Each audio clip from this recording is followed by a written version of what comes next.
Welcome to Behind the Music, our Saturday edition of Daily Hope. I'm Kristin Holton Prouty, back again to share with you some things about the music that you'll be experiencing this weekend, whether you're joining us in person or live streaming with us. We're just always happy when you get to join us here at Victory. This week we're continuing our series called Key Moments, and Pastor Larry's talking about how your perspective really changes how you view something. If you were the Israelites and the Red Sea was parted, that was a miracle. That was the thing that saved your life. It was fantastic. If you were the Egyptians, it was probably not such a great thing, especially if you were one of the ones that died. So it really matters which side you are on something. A few weeks ago on Behind the Music, I talked about the difference between major and minor.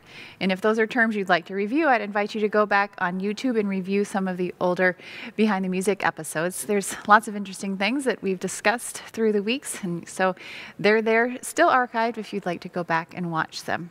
This week, I'd like to share a musical term with you called the Piggerty Third. Now, the Piggerty Third is something that happens at a cadence, at the end of a piece usually. And it's a piece that's either been in a minor key or maybe a modal key, something dark. And then for the very final chord, instead of staying in the minor key, you raise the third and it makes it major. Now, we've also talked about giving each of the notes in the scale a number like this. 1, 2, 3, 4, 5, 6, 7, 8, like that. So to make our chord, we have 1 and 3 and 5. Now, if we were playing a minor chord, it would be this. And then we would raise number 3 to make it major. So that's what a Piggerty Third is. You have this, you've been playing along in the minor chord.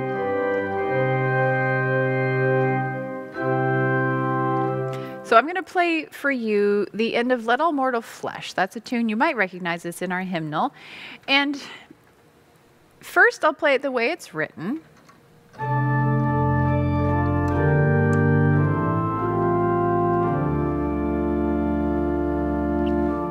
Now, I'm going to end with the Piggerty Third. See if you can hear the difference.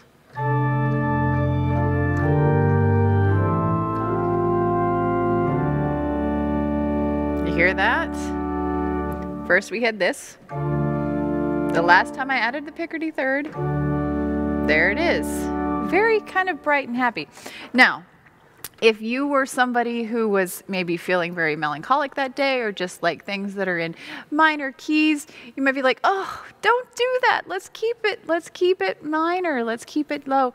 If you're an optimistic person and you're like, oh, I can't handle this anymore, when that major comes at the end, you might feel relieved. Phew, we're finally back in the happy, bright land. So your perspective really makes a difference, right? This weekend, I'm going to play a piece for you by the German composer Johann Pachelbel. He was pretty well known and popular during his day. He was an organist, a prolific composer. You might recognize him for his Canon in D, if nothing else. But he wrote for lots of things, both sacred and secular. He was very, very prolific during his time. And this is a piece that he has based on a Lenten chorale, Erbarm, dich, Herre Gott. And I'm going to read you the text of that. Have mercy, my God, for the sake of my tears. Look here, heart and eyes, weep bitterly before you. Have mercy, have mercy. Very Lenten text as we're journeying through Lent. And so he's written this piece about it. In this piece, the melody, or the cantus firmus, as we might call it in music, is in the pedal. For example,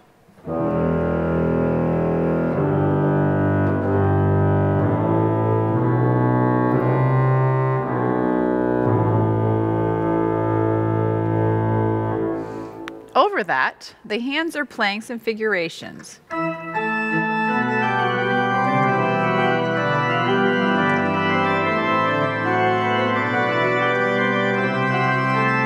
So they're moving and they're joyous, but we're still in kind of a Lenten non-major key. We've got this low melody in our pedal. The hands are playing these bright, exciting things, but where does the Piggerty come in? You have to get to the final cadence to that, okay? Cadence is what comes at the end. So we're playing along. You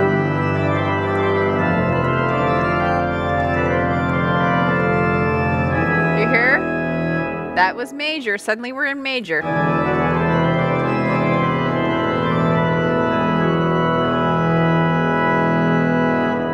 So after you've heard this long piece, we get to end on a bright note, because that's what Lent is about, right? It's not going to stay sad. We know that Easter is coming. So I'm going to play it for you without adding the Piggerty Third, those last couple of measures, and see how it would end if we just didn't have any hope.